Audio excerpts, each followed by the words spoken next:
What's up, everybody, and welcome to One Man's Opinion. And today we're finishing up this Obi Wan Kenobi series. I don't know if I would call it a roller coaster so much as it's not really a roller coaster ride so much as it is just, you know how you start the roller coaster on just like a drop and then the next hill, and then that was pretty much the end of the ride. It was just a and then that was the end of it. So 5 and 6, look, 5 and 6 were a lot better, and I'm really happy to be able to say this, that number 5 came in and was better than 1 through 4. It wasn't like a perfect episode. I saw a lot of people getting really excited about it. I didn't think it was like a perfect episode or anything like that. I know a lot of people were stoked to see Vader and his little force moves. He was like stopping lightsabers and dodging and doing all this stuff. Like, it was really, really cool to see. It was dope that they like gave him the proper respect, and it was like, no, you don't mess with Vader. And it goes back to some of my gripes, how Third Sister wasn't really a good villain, but that's okay because there was kind of, and I think we all saw it coming, but there was a bit of a turn for Third Sister. I don't think it was a surprise to anyone that she was a former Padawan, a former youngling at the Jedi Temple. So a lot of that was, stuff you could have seen coming.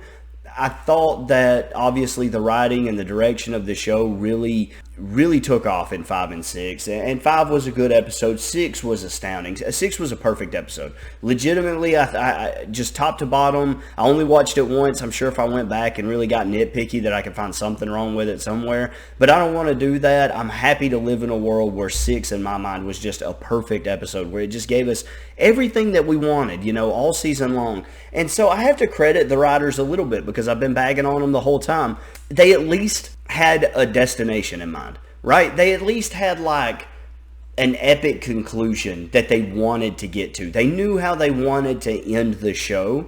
I'm not sure they knew how they wanted to get there. So I don't want to take much of your time with this. I mean, there's probably not much I could say about episode 6 that hasn't already been said, except it was actually absolutely astounding. Like, episode 5 was a good episode. Like, you could compare that to any series, anything you wanted.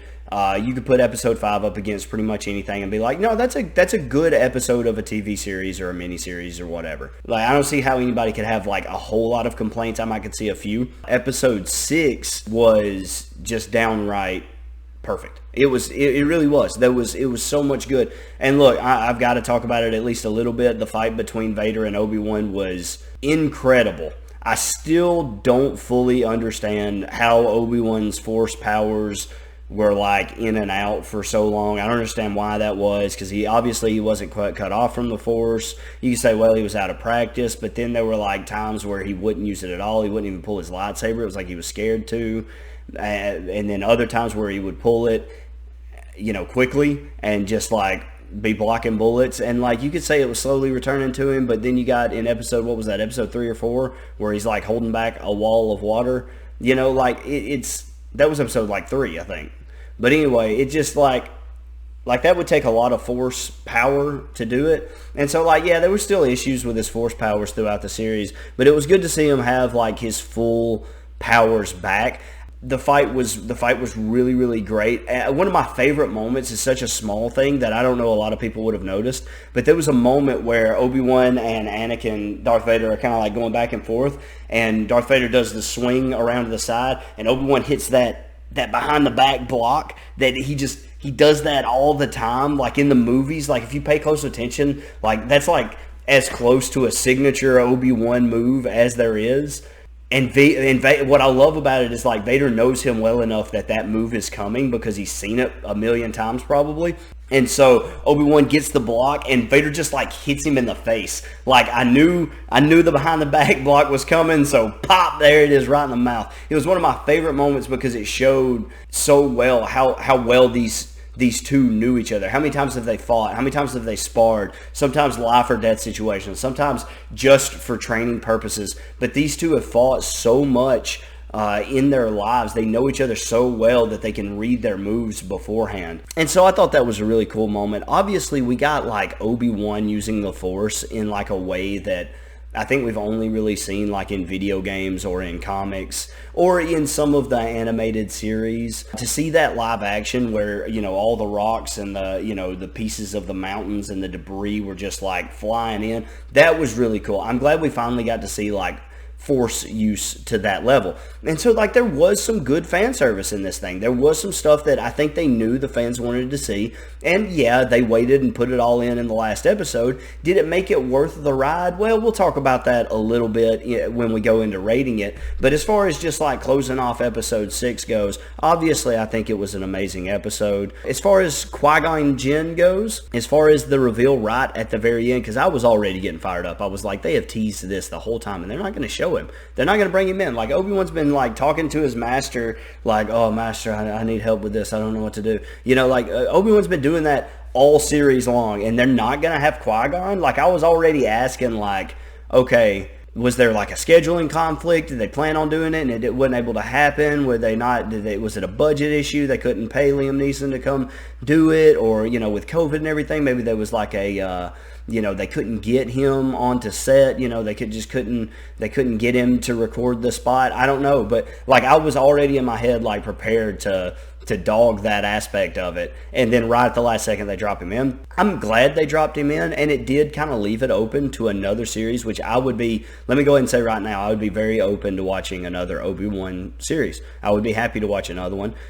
They did drop him in at the end, and it did leave it open for oh no, that happened live, only on One Man's Opinion can you see a set completely fall to pieces. I'm not fixing it, we're finishing this, so y'all just gonna have to deal with that. But anyway, yeah, right there at the end, I don't think it was the best use for it. I really do think that it would have been better served to put it in somewhere in the middle to kind of give him that motivation that he needed. But I was still glad, I was still very glad to see Liam Neeson reprise that role. That was really cool. I was so happy when it finally showed him. I was like, yes, this is it, finally. As far as the show as a whole goes, was it worth the ride? Was it worth the first 4 episodes? Let me be clear about the first 4 episodes, and I won't hold your time here. I know you've probably watched my other reviews, so you already know my thoughts on it. But let me make one thing really clear about the first 4 episodes. There was nothing like incredibly egregious about the first episode, like nothing so far as I would be like, oh, that's an insult to Star Wars. And if I recommended this to somebody, like I've got a friend who hasn't watched it yet, sometimes he asks me what my thoughts on it, that sort of thing. And so, what I tell people is, now that I've seen the whole thing, hey, look, the first 4 episodes are not very good. There's a lot of problems. There's a lot of things that don't make sense. There's a lot of it I did not like. There are some definite high moments in those first few episodes, but they're few and far between. Darth Vader's really, really cool. That's about the best thing you get out of the first 4 episodes, is every time Darth Vader's on screen, and it's not often, it's just like, okay, he is a presence.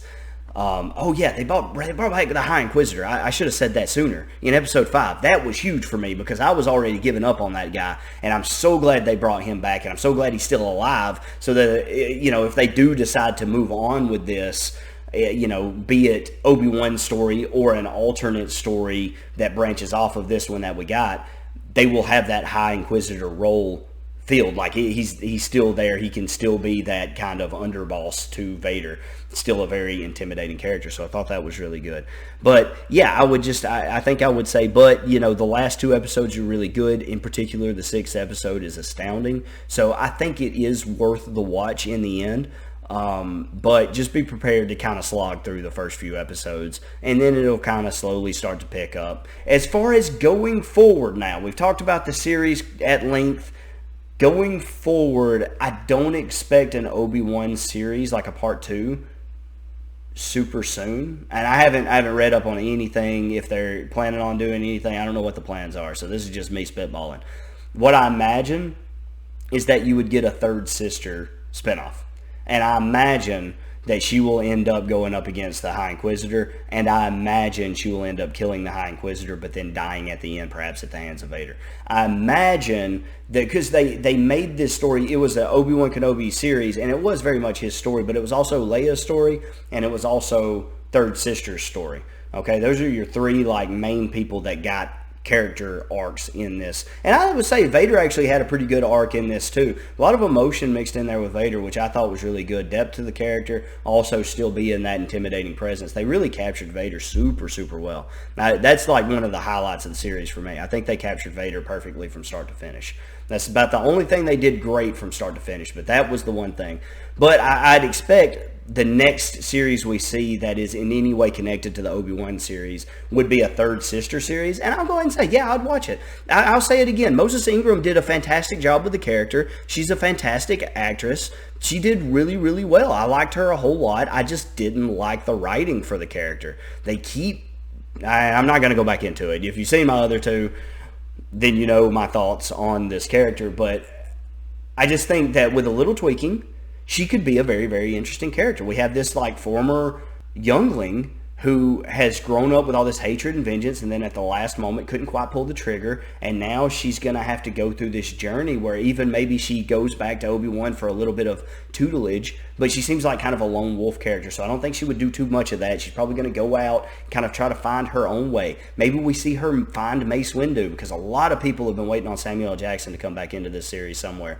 So that would be my prediction, is that she goes out and she's in search to find her Jedi-ness again, and maybe she finds Mace Windu and comes under his tutelage a little bit. Someone who wasn't afraid to use anger. If you know a lot about like lightsaber fighting styles, if you want to know more about that, I suggest go looking at Star Wars Theory, that channel. He breaks it down really, really well. But Mace Windu's fighting style actually uses some of the dark side of the Force, kind of uses it against the dark side of the Force. It's a very interesting thing. You need to go check it out, and I don't want to get into it too much, but I think it would be very, very interesting to see her become a student of Mace, and that would be a good way to bring him back in. And then you could even have this like Darth Vader versus Mace Windu, kind of not a rematch because it never really happened, but kind of finally have that moment, and then you could have her up against the High Inquisitor. I mean, it practically writes itself. Eventually the dark side would win. Darth Vader would stand tall at the end. I figure the High Inquisitor would die in the battle, and at least Third Sister would probably die. I don't know if they'd want to kill off Mace Windu. Maybe they would kill Mace Windu and not Third Sister. Maybe he could die saving her life. But whatever, I think it writes itself. I think that would be like the perfect way to send her character, actually. You could finally bring back Mace Windu in, and I think the fans would absolutely love that. So that's my pitch for where I think this will go. If they do have an Obi Wan Kenobi second series, I think it would be more likely we would see it pick up with Darth Maul, and Obi-Wan finding out that Maul's still out there, and because that's a huge draw, a huge bit of intrigue for the fans. All right, that's pretty much it. My thoughts on the series, overwhelmingly, after taking episode 6 into consideration, I won't say mostly a positive experience, but the good ending, giving it, leaving a good taste in your mouth, even though the initial probably wasn't so good. And so the rating for this show actually turned out pretty well, because, whereas, again, a lot of the flaws that it had early on were pretty small. They were annoying. They were super annoying, but not like huge things that would cause it to get like a 40 or something like that as a rating. And then you have this really good ender, and I think the overall score for this series actually comes out right at an 80, right at that B-, right on the cusp of a C, but with that strong finale just being an A++. It brings the law of averages. It just brings us that average up, All right, well, what did you think about the Obi Wan Kenobi series? How did you like the finale, episode 5, all that stuff? What do you think on my thoughts for Third Sister and going to meet Mace Windu? Or do you have like a better idea about where that character could go from here? Let me know in the comments below. What do you think Obi-Wan is off to after this? What is next for the series characters? Do we get something with Leia? A Leia spinoff, maybe? I doubt it, but who knows? Maybe a little bit older, a jump another, 5-6 years where she's a little bit older, kind of a late teen age Leia, something before New Hope. I don't know. Maybe we get something like that. Let me know in the comments below. If you liked this video, make sure you leave a like on this video. Comment down below all the stuff that you want to talk about. I will meet you there in the comments. If you disagreed with me about my thoughts on the whole series, don't get mad about it. Remember, it's just one man's opinion. Thanks.